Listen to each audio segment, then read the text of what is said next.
ঈদ উল ফিতর সামনে রেখে সিনেমাটিক ব্যাটেলের জন্য প্রস্তুত হচ্ছেন দেশের নির্মাতারা। গান, ট্রেলার, টিজার ও পোস্টার প্রকাশ করে যার যার অবস্থান থেকে দর্শকদের মুগ্ধ করার চেষ্টা করছেন শিহাব শাহীন, ইব্রাহিম ও মেহেদী হাসান হৃদয়ের মতো পরিচালকরা। যেই প্রতিযোগিতায় নির্মাতাদের তুরুপের তাস যার যার হিরো, তাই এবারের ঈদে নিজেদের সিনেমা নিয়ে প্রতিযোগিতায় অংশ নেবেন দেশের জনপ্রিয় ৩ নায়ক।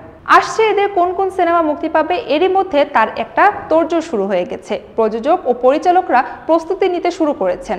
তবে অনেক সিনেমার মধ্যে যথাক্রমে আলোচনায় আছে ৩টি সিনেমা, যার মধ্যে সবার উপরে আছেন মেহেদী হাসান হৃদয়ের সিনেমা বরবাদ। কারণ এটি এই ব্যাটেলের সবচেয়ে বিগ বাজেটের সিনেমা এবং যার নায়ক শাকিব খান।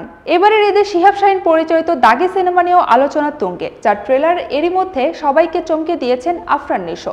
ছোট পর্দার বড় ওই তারকার এটি দ্বিতীয় সিনেমা। এর আগে সুড়ঙ্গ সিনেমা দিয়ে সফলতা পেয়েছিলেন তিনি। তবে এবারের চ্যালেঞ্জ তার জন্য অনেকটা কঠিন হবে, কারণ লড়াইটা শুধু শাকিব খানের সঙ্গে নয়। এদিকে সিনেমার ট্রেলারের প্রথম ঝলকে দর্শককে অনেকটা আগ্রহ বাড়িয়ে দিয়েছেন দাগি। সেই আগ্রহ কতটা ধরে রাখতে পারেন সেটাই দেখার অপেক্ষা।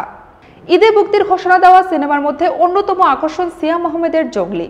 সিনেমার টিজারে অন্যরকম এক সিয়ামকে দেখেছে দর্শক, যা এরই মধ্যে আলোচনার জন্ম দিয়েছে। তাই বোঝাই যাচ্ছে নিজের সিনেমা দিয়ে শাকিব খান এবং নিশোকে ভালোই টেক্কা দেবেন এই নায়ক। এখন দেখার অপেক্ষায় দর্শকের ভালোবাসায় সফলতার পাল্লা কার ভারী হয়। এই ৩ সিনেমা ছাড়াও মুক্তির অপেক্ষায় সজল নূরের জিন 3 সিনেমাও।